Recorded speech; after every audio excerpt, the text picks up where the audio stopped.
Bismillah ar-Rahman ar-Rahim, Hamidan wa Musalliyan Musallima. The topic of today's lecture is turning a house into a home. Very often you will hear somebody say, "Ke home is where the heart is." You will never hear somebody say, "Ke the house is where the heart is." We always make nisbat of our heart being in the home, not in the house. Why? Because house is the name of a structure of bricks and cement put together. But a home is a place where a person finds comfort and peace. But the question is, how do we turn a house? How do we turn it into a home? So in light of the Quran and Sunnah, there are certain issues or certain remedies that we can do to make our houses into homes.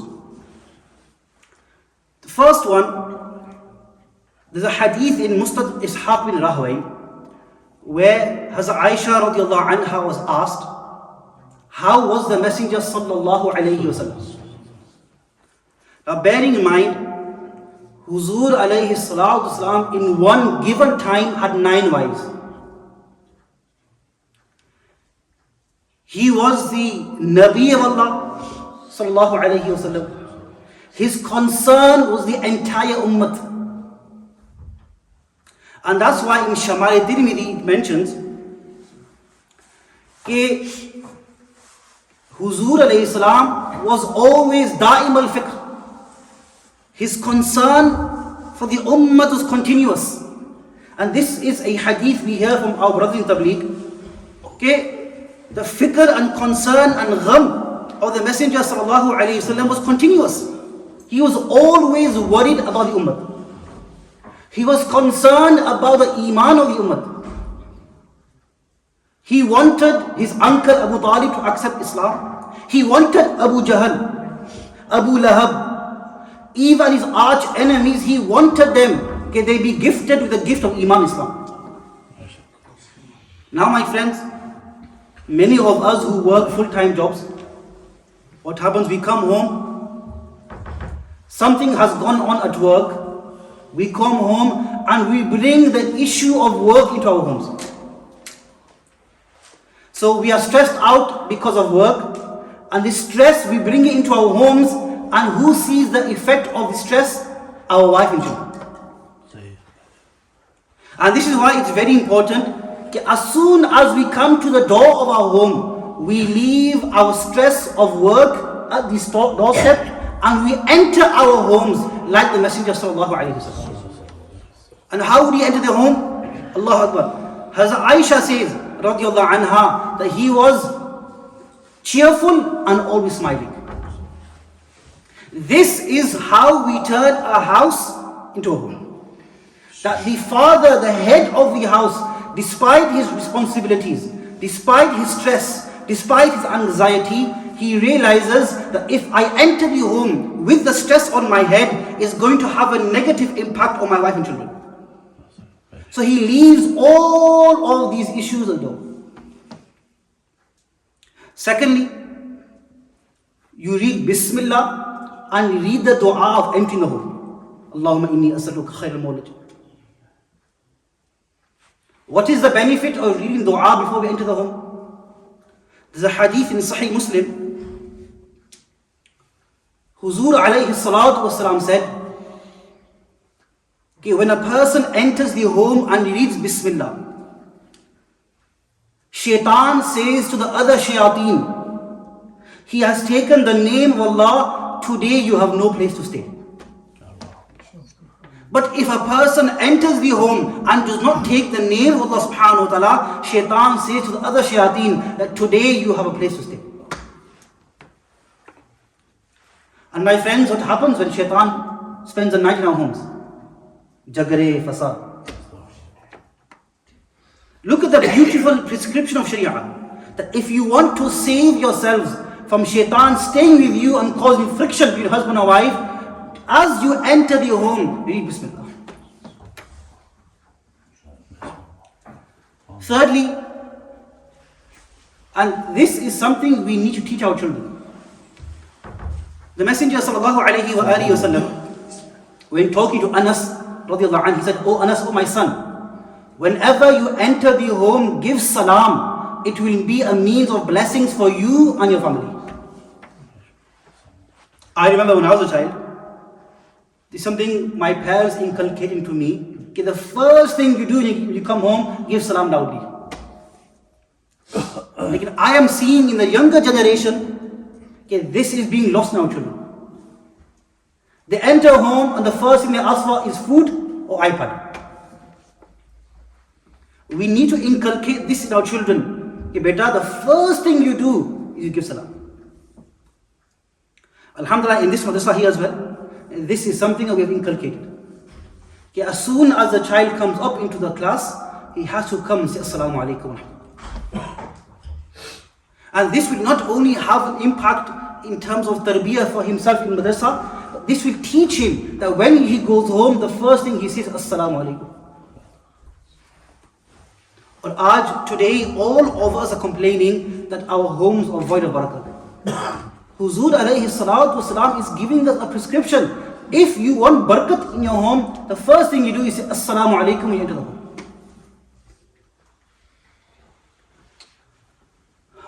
Another issue is because of how fast-paced our lives are. The father is working, the mother is working, and everyone's schedules are different. It's unfortunate to say, okay, many of us are not able to have a family meal on a daily basis. At least one meal a day, the family should have a fixed time where they all eat together. Maybe the father leaves work at 6 a.m., so he can't have breakfast with his children. But at least he can have the evening meal at 7:30 with his children and wife. But unfortunately, we live such fast-paced lives. The husband is working, the mother is working. One's working 4 on 4 off. And they're juggling between childcare. And they're not able to have family meals together. And this is a reality. 30, 40 years ago, only the husband was working. But today the imam has to change his bayan. Because now even our sisters are working and they're working full time. A sahabi comes to the Messenger alayhi salatu wasalam, Abu Dawud. Ya Rasulullah, we eat, but we don't feel content. We're never full. And what nuskha did the Messenger alayhi salam give him? Perhaps you don't eat together your family. Subhanallah. That because he's eating alone and not eating with his family, there is a removal and barakah is void at home.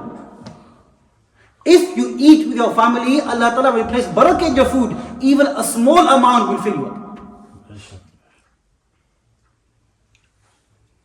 And also before we eat, we read the dua, Bismillah. And after eating, Alhamdulillah alladhi at'amana wa saqana wa ja'alna muslimin.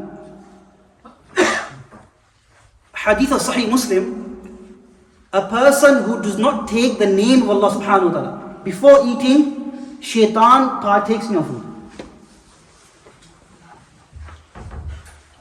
पूरी जिंदगी हम शैतान को तनकीद कर रहे हैं और हम उनको साथ खिला रहे हैं. And friends, this is very important. And today there are sisters upstairs, वो भी खुश हो जाएंगे. It's important we compliment our spouses.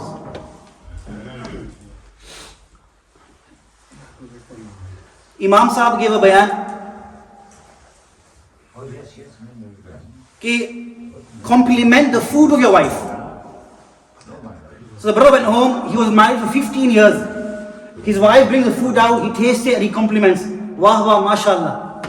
I remember my mother's cooking. And his wife got angry with him.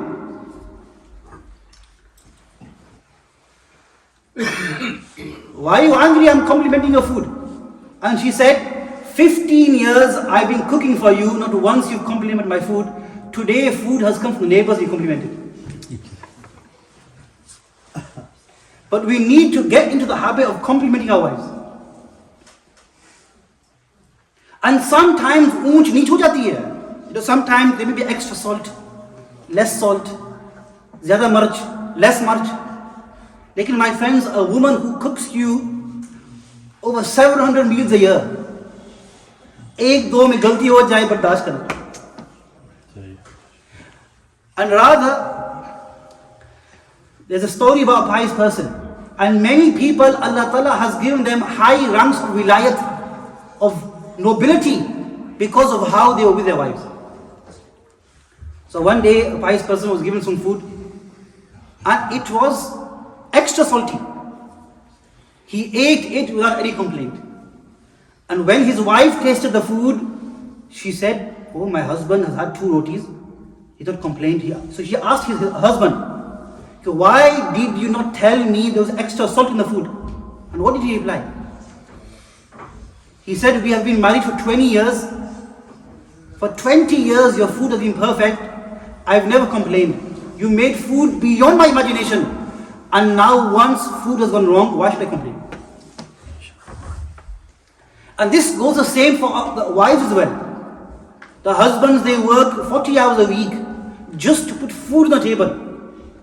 And every Sati will know that today putting food on the table has become more difficult than ever it was before. The bills have gone up. The price of food has gone up. Yet the husband is making an effort to put food on the table and clothes on the back of his children. So the husband and wife must complement one another. And we need to give family time. My friends, our elders who came in the 50s and 60s, they were majboor. They were forced to work 2-3 jobs because they had to look after their family here and look after their family in Pakistan. So those elders rarely saw their family. But today things have changed, where regulations have come in the workplace, where generally a person will work 5 days a week, max 6 days a week. It's very important that we give family time. We sit with our children. We take our children to parks. We take them to the beach. Maulana Masihullah Khan Sahib Rahmatullah would say that when a husband marries a woman, he should take her to halal places of enjoyment, like the beach, like the park, even the children as well. And this message especially for those who are religious, because if your child grows up in a dini home and he sees his mother and father praying namaz, lekin we have no fun activities, when this child compares his life to the life of his school friend whose parents don't seem as religious, he will say in his heart, "I wish that these were my parents." Maulana Masihullah Khan Sahib would say, it's important a husband takes his wife to the beach, to parks, so that she never says in her heart, "I wish I never married him." We live in an environment where people thrive and enjoy going for walks, going to parks, going to beaches. We should give our children halal entertainment so that they do not feel they have missed out. And also, my friends, it's important as parents to make our house into our home, so that we impart deen to our children. We impart deen to our children and our family members. And the best way to impart deen to our family is ta'aleem. Our elders for years have been instructing us that if we start fadaili a'mal and fadaili sadaqat in our home, we won't need ourselves to forcefully get rid of the vices in the home. Khud ba khud nikal jayenge. So the be-namazi in our homes, the fitnas in our homes, through the barakat of ta'aleem, Allah Ta'ala will remove all of these un-Islamic practices. We should fix a time every day. Okay, this time 8 p.m. for 10 minutes we're going to ta'aleem. And each day one person takes turn to read. And for those who have spent time in tabligh, the muzakara of 6 points as well. So that our children know the value of iman, the value of salah. And also our children will learn who the Sahaba are. in regards to whom we say they had qualities in their lives. If we bring those into our lives, we will have the key to success in this world and the hereafter. It's important we fix a time for zikr and Quran. And those parents who send their children to maktab, my humble request, do not think it's only the job of the ustad to make tarbiyat. Your children come to madrasa for 2 hours, we will do our best to make tarbiyat your children, lekin the asal tarbiyat happens in the lap of the mother. And that's why I always tell parents, if your child comes home, the first thing you make him do is read his sabak for 10-15 minutes. Every child must sit at home and learn his sabak for the next day at home. Just like school give homework for our children, madrasa also has a homework, and that homework is our children learn their next day sabak before the next day. और इसकी एक बरकत ये है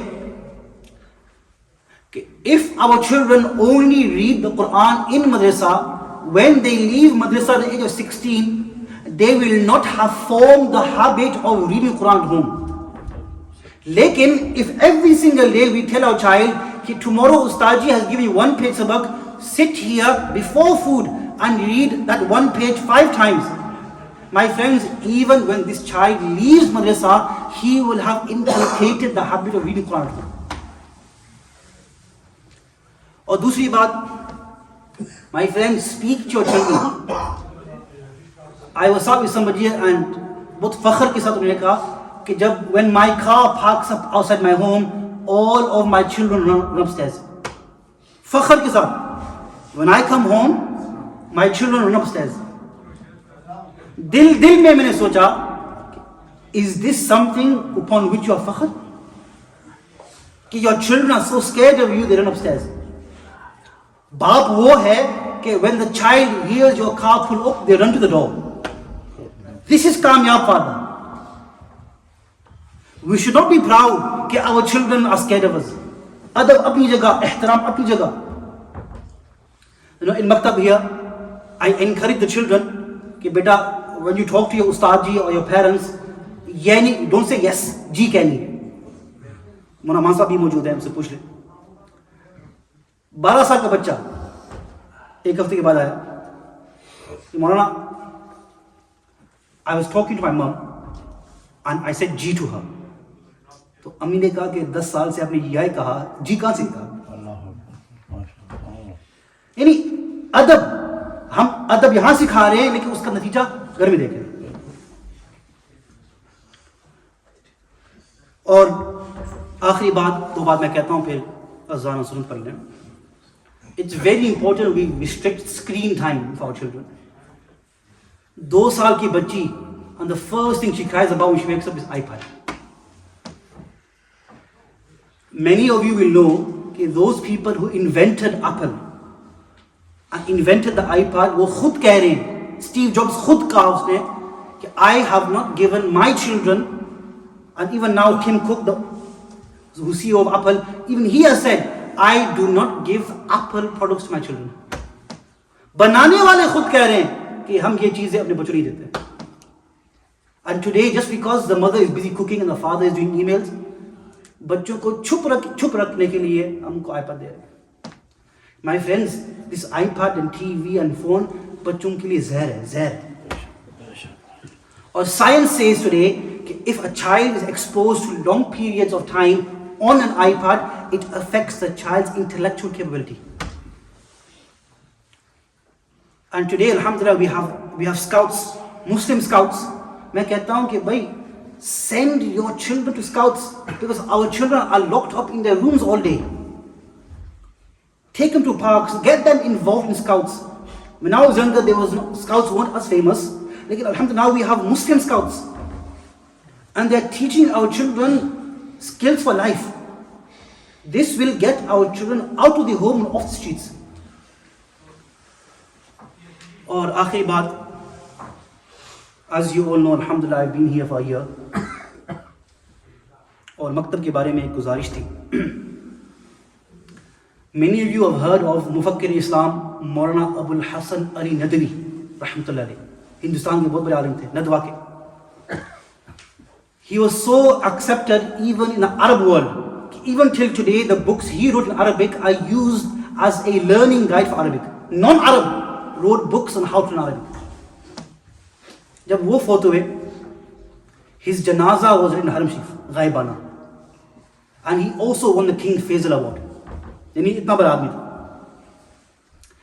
He said in regards to madrasa, which we have here, he said if a person has to sell his own house, if a person has to sell his own house and live in a rent house, किराया पे मकान पे रहना पड़े, और वो पैसे मकतब के लिए इस्तेमाल करे, फिर भी सस्ता सौदा है. Why? Because my friends, this masjid we have, maktab we have system, this system we have, it is a means of safeguarding the iman of children. I cannot explain with words how important this system we have is. This madrasa system, it's so important. कि इसके अलावा, my friends, we cannot safeguard the iman of children. तो मेरी दरख्वास्त है कि please give importance to the madrasa system. अल्हम्दुलिल्लाह past few weeks कुछ वालिद मेरे पास आए कि मौलाना एक साल में अल्हम्दुलिल्लाह हम तरक्की देख रहे हैं मस्जिद का, मदरसे का, हम चाहते हैं कि we enroll our children into madrasa. तो आप देखें, do not just send your children to any madrasa. आप जाकर देखें, कुरान सुने, तालीम देखें. कई बच्चों का मैंने कुरान सुना जो दूसरे मस्जिद आ रहे हैं और तालीम बहुत कमज़ोर है. तो देखें कि if I am sending my children to here, what level of education they are going to receive. Because this is what's going to save the iman in this world and hereafter. Wa akhir da'wana alhamdulillah.